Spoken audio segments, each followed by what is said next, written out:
सुनो, ए भाई, ए लड़के, सुनो, ये बताओ, मुझे चंदन की लकड़ी चाहिए। मैं जंगल में एक सुंदर घर बनवाना चाहता हूँ और मैं चाहता हूँ कि वो चंदन की लकड़ी से बने। है तुम्हारे पास? ये सुनकर एक लकड़हारा मुस्कुराया। देखिए, अगर इस गांव में कोई चंदन की लकड़ी दे सकता है तो वो केवल अर्जुन है। वही एक ऐसा तकदीर वाला है जो घने जंगल से चंदन की लकड़ी काट कर ले आता है। दूसरे लकड़हारे अगर वहां जाते हैं तो या तो जंगली जानवरों का शिकार बन जाते हैं या फिर वापस ही नहीं आते। ये सुनकर व्यापारी मुस्कुराया। अच्छा, ये बताओ, तो फिर वो अर्जुन मुझे कहाँ मिलेगा? दूसरे लकड़हारे ने सामने की ओर इशारा किया। वो देखिए, वो रहा अर्जुन। हाँ, वो। कुछ देर बाद व्यापारी अर्जुन के पास पहुंचा। मुझे तुम्हारी सारी की सारी चंदन की लकड़ियाँ खरीदनी है। तो मैं चंदन की लकड़ियाँ बेचने के लिए ही तो बैठा हूँ। लेकिन इतनी लकड़ियों से काम नहीं चलेगा। मुझे बहुत सारी लकड़ियाँ चाहिए। बहुत सारी मतलब कितनी? कम से कम 2 बैलगाड़ी। हाँ तो ठीक है, अपने घर का पता बता दीजिए, कल मैं तुम्हारे घर 2 बैलगाड़ी चंदन की लकड़ियाँ भिजवा दूंगा। बस हाँ, कीमत तैयार रखिएगा। व्यापारी मुस्कुराया। ऐसा है कि मैं हरियापुर गांव का रहने वाला हूँ। किसी से पूछ लेना धनी राम की हवेली कहाँ है, कोई भी बता देगा। ठीक है, 2 बैलगाड़ी, मैं इंतजार करूंगा। चलो भाई, राम राम। इतना कहकर व्यापारी वहां से चला गया। कुछ देर बाद अर्जुन अपने घर पहुंचा। उसने सारा धन अपनी बहन राधा के हाथ में रख दिया। हाँ, राधा, कल मुझे जल्दी उठा देना। मुझे क्या है कि घने जंगल में चंदन की लकड़ियाँ काटने के लिए जाना है। लकड़ियाँ बहुत सारी काटनी है ना, तो जल्दी जाना होगा। ये सुनकर राधा चौंक गई। भैया, अगर इतनी मेहनत करोगे तो बीमार पड़ जाओगे। अरे, जिस भाई की बहन का विवाह नजदीक हो, क्या वो भाई काम से छुट्टी ले सकता है? एक बार तेरे हाथ पीले कर दूं, उसके बाद आराम से सोऊंगा, चैन की नींद, है ना? ये सुनकर राधा की आंखों में आंसू आ गए। अपनी बहन को घर से विदा करने की इतनी जल्दी है भैया। ये सुनकर अर्जुन चौंक गया। अरे अरे, नहीं राधा, तू मेरी बात का गलत मतलब निकाल रही है। अरे बहना, ये तो हर भाई की ख्वाहिश होती है कि वो अपनी बहन के हाथ पीले होते हुए देखे, उसकी बढ़िया से विदाई करे। गलत बात क्या है? राधा मुस्कुराई। बस बस, बातें बनाना बंद कीजिए।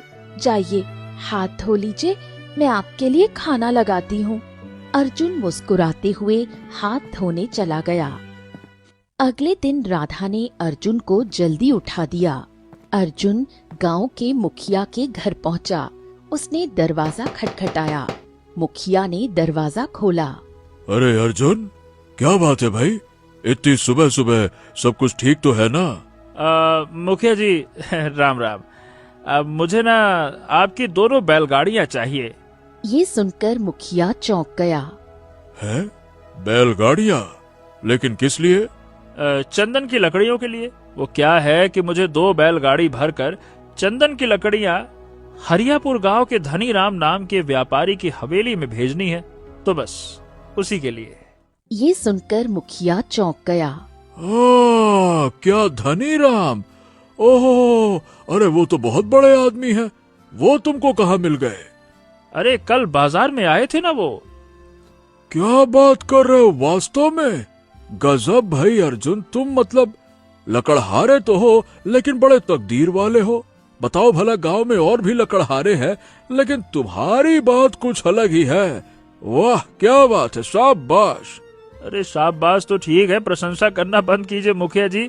बैलगाड़ी तो दे दीजिए। लो भाई, तुम्हारे लिए कभी कुछ मना किया है क्या? अरे बाहर खड़ी है बैलगाड़ी, बैलों को हाको और ले जाओ। और हाँ, अगर 1-2 और चाहिए तो वो भी ले जाना। ठीक है। जाओ ले जाओ।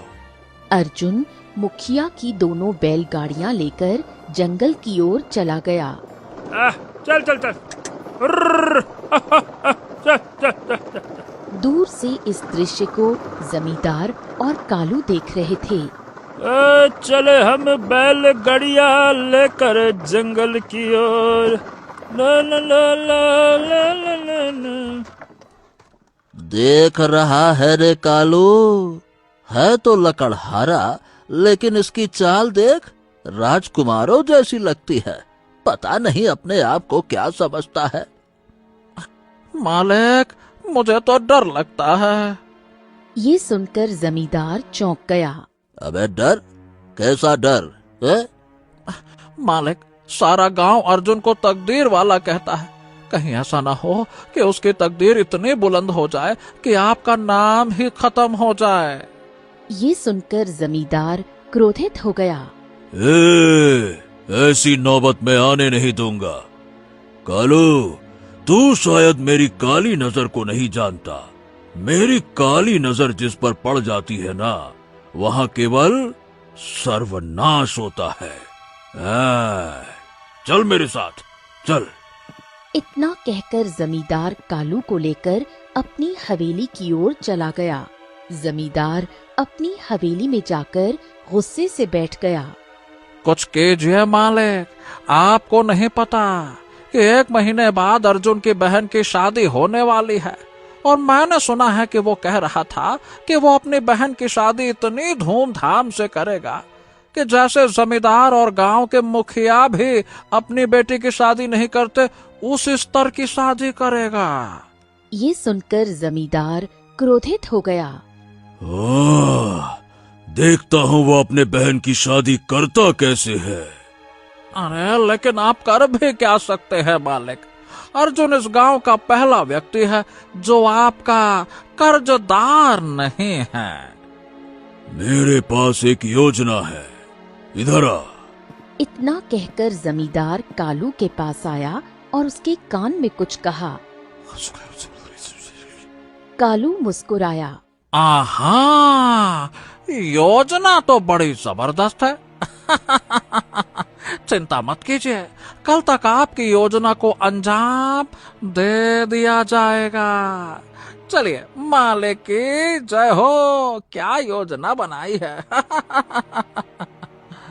इधर अर्जुन हरियापुर गांव में धनीराम की हवेली पर खड़ा था। तभी धनीराम वहां आया। अरे वाह वाह वाह वाह वाह, क्या बात है, क्या बात है। मुझे तो विश्वास ही नहीं था कि तुम चंदन की लकड़ियों का इतनी जल्दी इंतजाम कर दोगे, और वो भी 2 बैलगाड़ी। हम तुम्हें इसकी अच्छी कीमत देंगे। मेरी आपसे एक विनती है। हाँ हाँ बोलो। चंदन की लकड़ियों की जितनी कीमत बनती है, उतनी कीमत के मुझे सोने के आभूषण दे दीजिए। वो क्या है कि मेरी बहन की शादी होने वाली है, और वैसे भी कुछ सोने के आभूषण खरीदने की सोच ही रहा था मैं, तो आप दे देते तो अच्छा होता। धनीराम मुस्कुराया। उसने अर्जुन को उसके बदले सोने के आभूषण दे दिए। अर्जुन खुश होते हुए मुखिया की बैलगाड़ियां वापस करके अपने घर लौट आया। उसने अपनी बहन राधा को गहने देते हुए उसकी ओर देखा। हाँ, ये लो राधा, इनको तिजोरी में रख दो, ले जाओ। भैया, सब कुछ आप मेरे दहेज में ही खर्च कर देंगे? कुछ अपने लिए भी बचा कर रखेंगे या नहीं? अरे पगला गई हो क्या? मेरा क्या है, मैं तो 2 रोटी सुबह खाता हूँ, 2 रोटी शाम को खाता हूँ, बस। और क्या चाहिए? अरे सोना चांदी सब तेरे लिए है पगली, तू चिंता मत किया कर। मैं चाहता हूँ कि तू ससुराल जाकर राजकुमारी की तरह जीवन बिताए। तुझे किसी प्रकार की कमी नहीं होनी चाहिए। ये सुनकर राधा मुस्कुराने लगी। कुछ देर बाद अर्जुन और राधा खाना खाकर सो गए। आधी रात के समय अचानक एक नकाबपोश व्यक्ति वहां आया। वो बड़ी चतुराई से तिजोरी वाले कमरे में घुस गया। उसने तिजोरी खोली और सारे गहने निकाल लिए। तभी राधा की आंख खुल गई। भैया, चोर, चोर भैया! नकाबपोश तुरंत वहाँ से भाग गया।